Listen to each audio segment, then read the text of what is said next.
Welcome to our series of shows for the St. Vincent de Paul Mission of Waterbury. The shows that we're going to start with now are on the services provided to the homeless. My name is David Howe, and I am the Clinical Director for St. Vincent's Services. I'd like to introduce Letitia, who is a former shelter guest, Bonnie Cocciola, Coordinator for the Society of Support, Julia Santiago, who is a case manager at the St. Vincent's Society of Support, and Jared Brusas, who is the director of the shelter.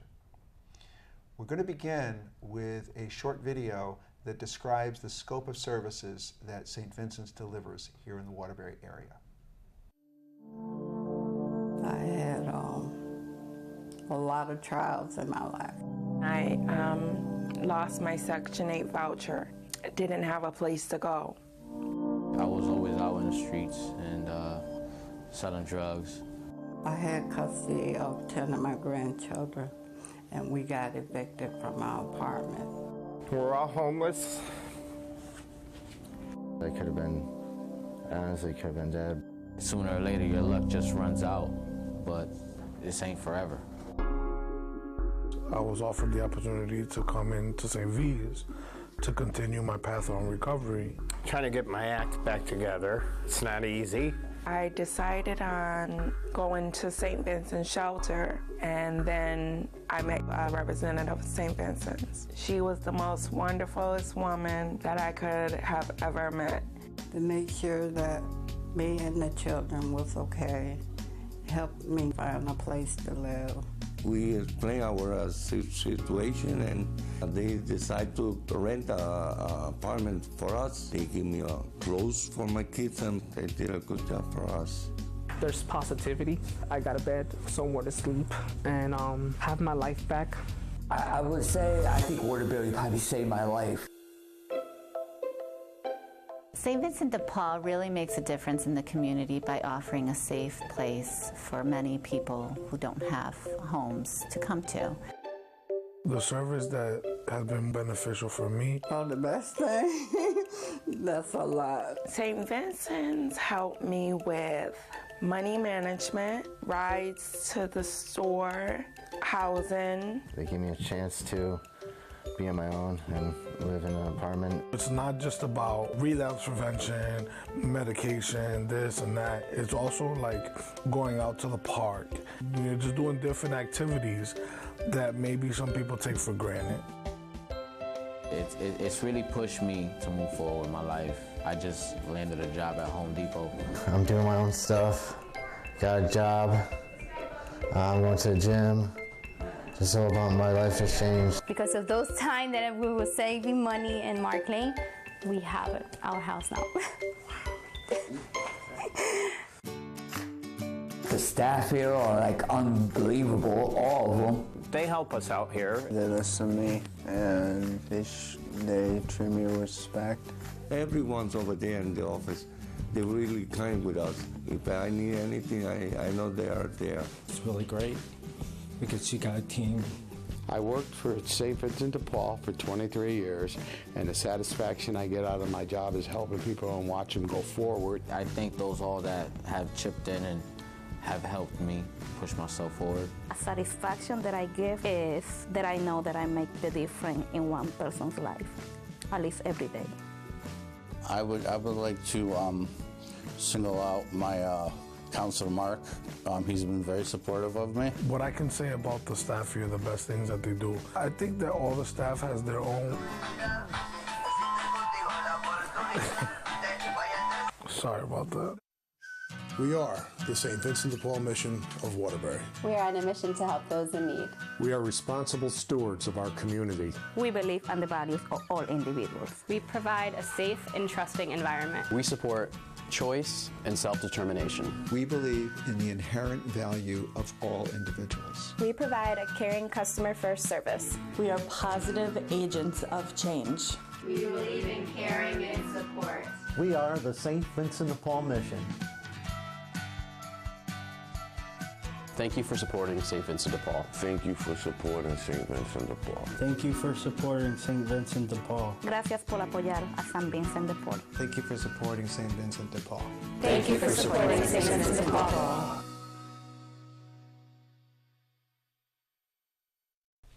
So, Bonnie, could you sort of describe some of the extent of the services that the mission provides here in the Waterbury area? St. Vincent de Paul has many different branches. They have a group home, permanent supportive housing program, the shelter, the soup kitchen, the thrift store. They have low-income housing. We provide many services to those in need. Now, I happen to know, Jared, that you show this video often. Yeah, it's exciting, David. We have at the shelter some tough work that we do, and it's great when we can really look back at the great work that we're doing to give a little bit of a pep talk to our staff by showing the video. So we share the video often in our staff meetings on a regular basis to remind ourselves of the great work and the impact that we have on the community. And moving on to our primary topic today, which is homelessness. I have read that homelessness has a very special stigma attached to it, a stereotype that people have preconceived ideas about what homelessness represents. Do you ever make reference to that or think about that? Homelessness can happen to anybody. It can happen to you, it can happen to me.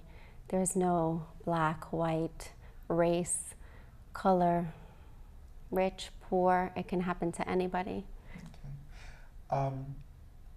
Vulnerability and homelessness being a stigma. I'm thinking about I'm very conscious that at the shelter we refer to people as guests.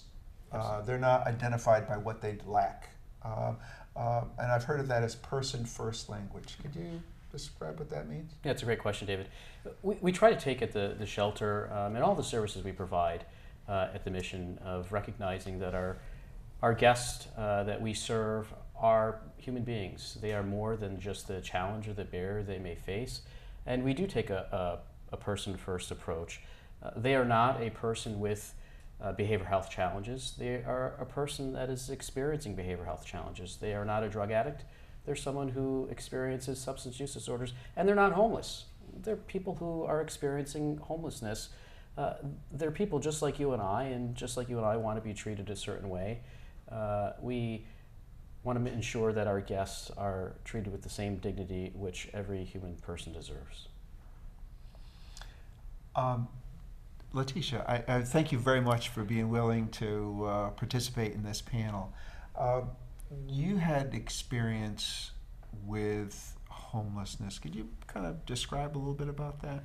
Yes. I moved to Georgia, lost my Section 8 voucher, moved back to Connecticut, and wind up being homeless. So you experienced homelessness returning to your local community, which was Waterbury. Right. Okay, and we'll get back to where you sort of found yourself at that time. But I'm curious about sort of who is most vulnerable to homelessness. Julia? People who have criminal justice involvement, children who come from broken homes, who experience domestic violence or their parents were substance abusers, anybody who has any physical disabilities or chronic health conditions can always fall on hard times and experience homelessness. So what you described is a person with physical disability, mental health, or substance use difficulties, anybody that's been engaged with the criminal justice system where it's very hard to get employment following a problem with the criminal justice system. Jared, you had said about what happens with sort of the economy and maintaining occupation that supports housing. Yeah, Connecticut's an expensive state. I think there's no question about that. And the greater Waterbury area, which is the community we serve as a mission, the average rent right now for a one-bedroom apartment is about $875. It takes a while to get somebody who may have a disability that's applying for Social Security disability to get on the benefit program, so they start receiving a source of income and to maintain housing. The other challenge is we know the unemployment rates are high. The cost of living is very expensive, not just rents, but utilities and all the other things that factor into the daily living expenses, which we all incur and our participants, our guests experience as well. It's very expensive. And for those people who may have lost their jobs or their unemployment has run out or have some health concerns that do not allow them to work at this point, David, it's very difficult for them to maintain housing, and many become homeless because of that.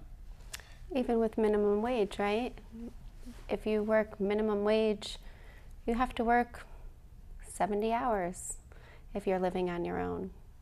To be able to afford a one-bedroom apartment. So 2 weeks' pay at minimum wage, full-time, would be required to maintain the least expensive apartments in Waterbury. Yes. In the Waterbury area. And then you factor in some of the families that we might have and the cost of childcare and some of the other expenses. It's very difficult for our participants, our guests at the shelter, to overcome their housing crisis. So we haven't talked about the size and the scope of the St. Vincent de Paul shelter here in Waterbury. What is the capacity here?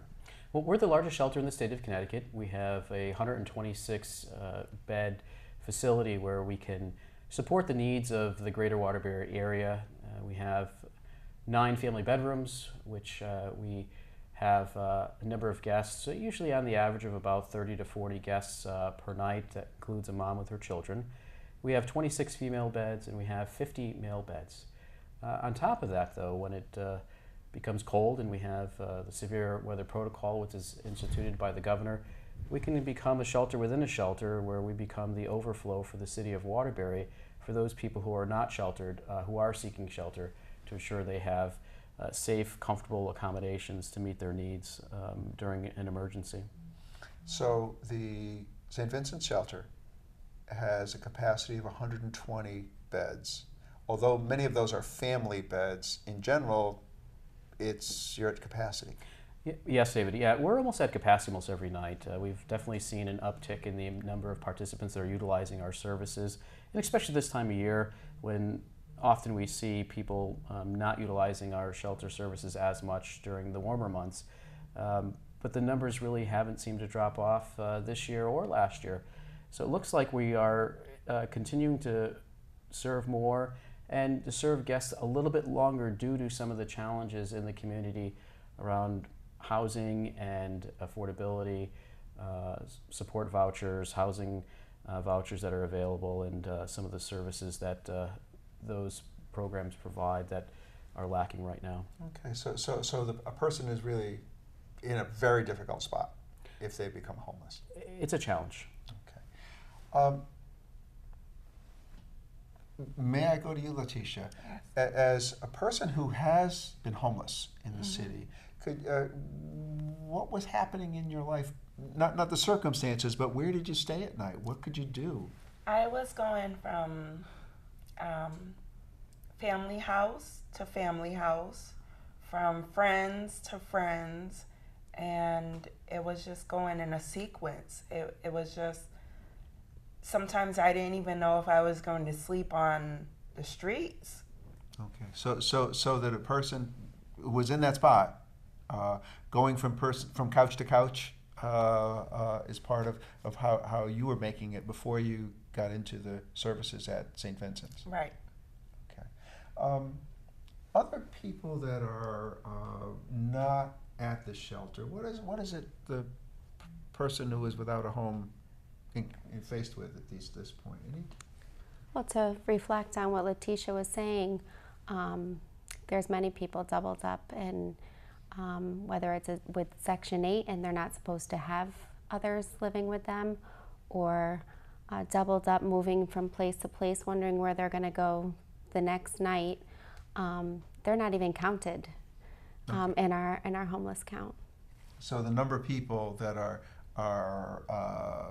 when they do the census for who is homeless, those people that are going from house to house aren't even counted. Correct. Although they have no permanent housing at this point. Right.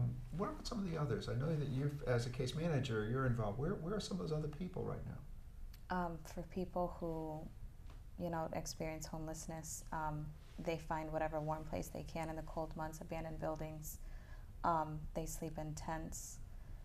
If they have a support system, they can stay with their support system, but not many of our homelessness population do have a support system, so they stay, like I said, in abandoned buildings, under bridges, just to protect themselves from the weather. Now, I've heard the term tent cities.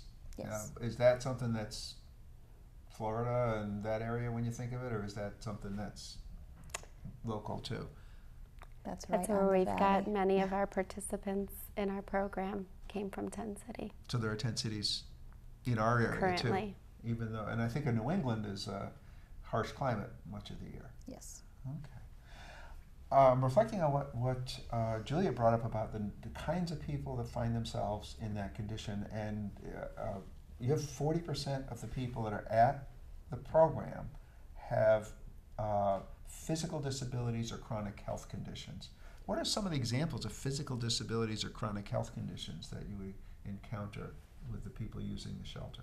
We've had a number of different people that have different types of challenges. We've had people who have experienced strokes. We've had people who have been amputees, diabetes, heart disease, pulmonary, respiratory issues and challenges. A lot of foot-related, podiatry-related issues, a lot of asthma.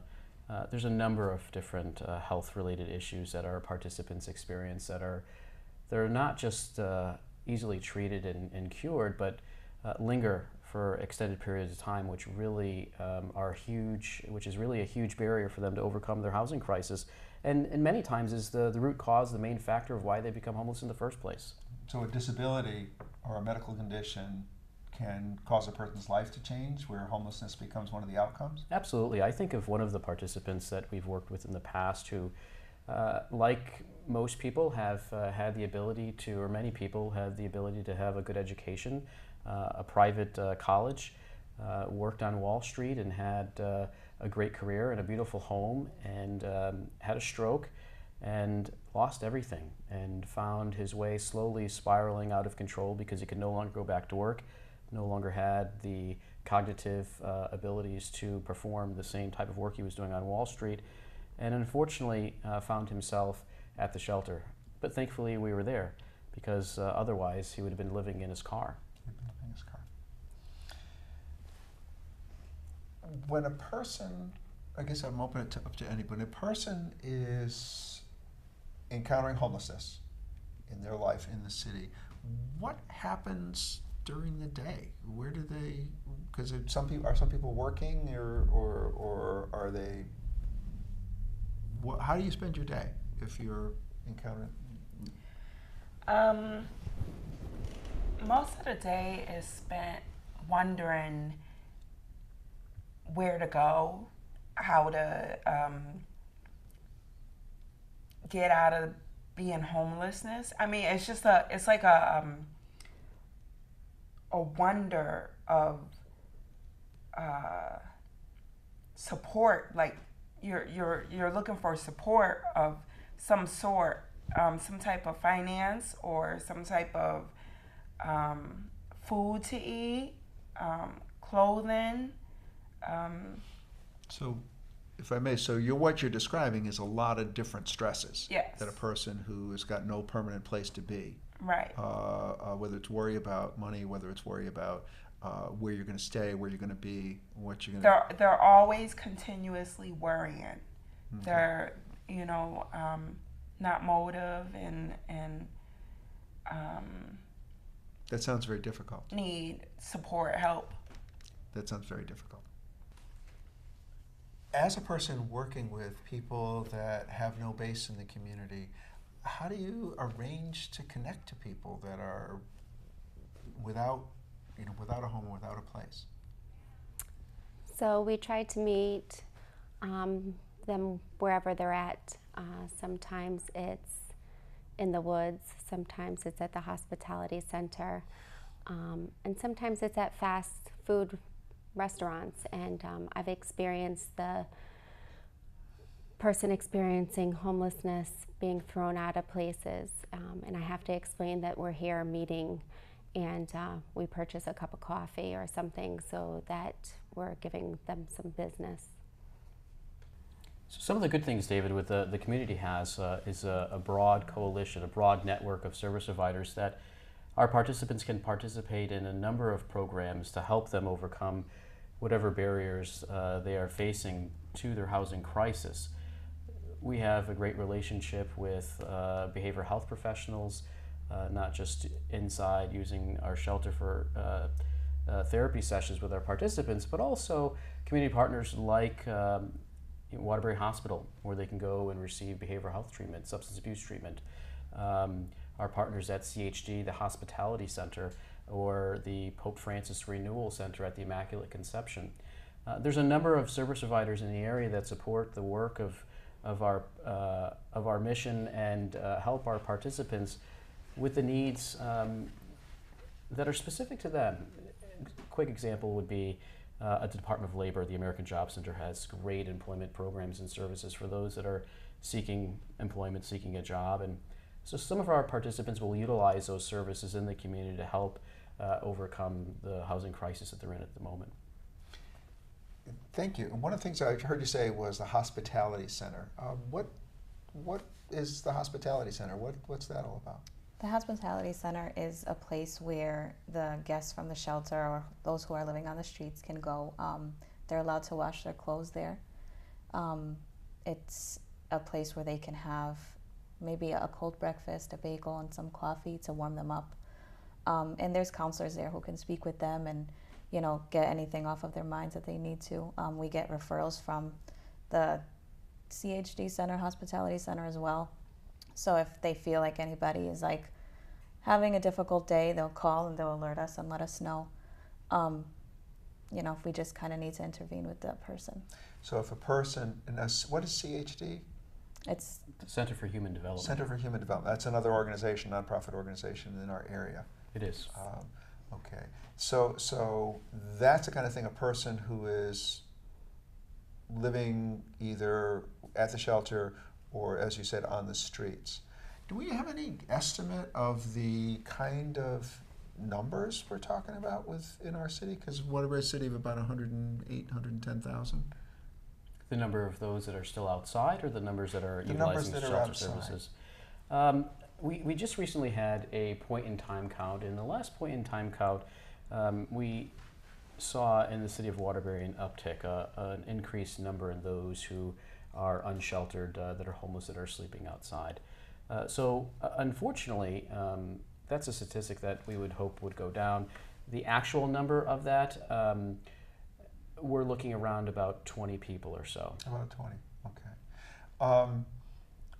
You mentioned several agencies that have been helpful. You mentioned Waterbury Hospital, you mentioned St. Mary's Hospital, the Center for Human Development. What are some of the other partners and organizations that have made a difference in the services to a person that's in our community? I do work with a lot of my clients are Hispanic. Yes. So I do refer them to the Hispanic Coalition of Greater Waterbury. Many of my people are also go to Staywell. Staywell Health Center, yes. And Salvation Army has services? Yeah, St. Mary's Behavioral Health. Okay. DMS. Department of Mental Health and Addiction Yes. Services, Yes. DMS, which has got a big office on Thompson Avenue. Yeah. So that it's not one organization, but the shelter provides the base for a great many people that are in this situation every day. Correct. And the saying is true. It really does take a village, David, and it takes a group of strongly committed service providers to work together to coordinate care and services for those who experience homelessness in Waterbury so that we can help them overcome their challenges. We will be having a second show on this. I guess this show it could be anybody that we're talking about the services to the people that are without homes at this point. But I'm thinking of the number of volunteers that I've seen. People from Taft School, people from a Mormon church. Westover School. So that I think the idea that there's a great many people that participate in these services for the homeless shelter and homeless services. Yeah, it's a good point, David. The work that we do, we can't do alone. We really rely on the support of some really generous volunteers who are really the backbone of what we do. They're in there day in and day out. Some of them have been with us for many, many years, since the agency started over 40 years ago. Over 40 years ago. And the tremendous work that they provide for our guests at the shelter and the other programs, the other departments that we work with is extremely valuable, and we can't do it alone, just as staff alone. Well, I'm going to make a moment to say, how can you help? You can go to the St. Vincent de Paul Mission of Waterbury website to support the organization. Please like us on social media. That way you can find out about what's going on, what events are coming up. Individuals or organizations can sponsor donation drives. The website of St. Vincent's has a list of items that are needed. That includes things like bus passes, gift cards, clothing. Individuals or organizations can volunteer a variety of skills that help with the facility, like painting, or quality of life, literacy skills, art and yoga. All of those things make a difference in a person's life that is encountering this crisis in their life. I guess with that, I'd like to take a moment to thank our panelists. I'd like to thank Letitia, Bonnie Cocciola, who is the coordinator of the Society Support, Julia Santiago, case manager, and Jared Brusas, who is the director of the Waterbury Shelter. Thank you. Thank you Thank all. you. Thank you.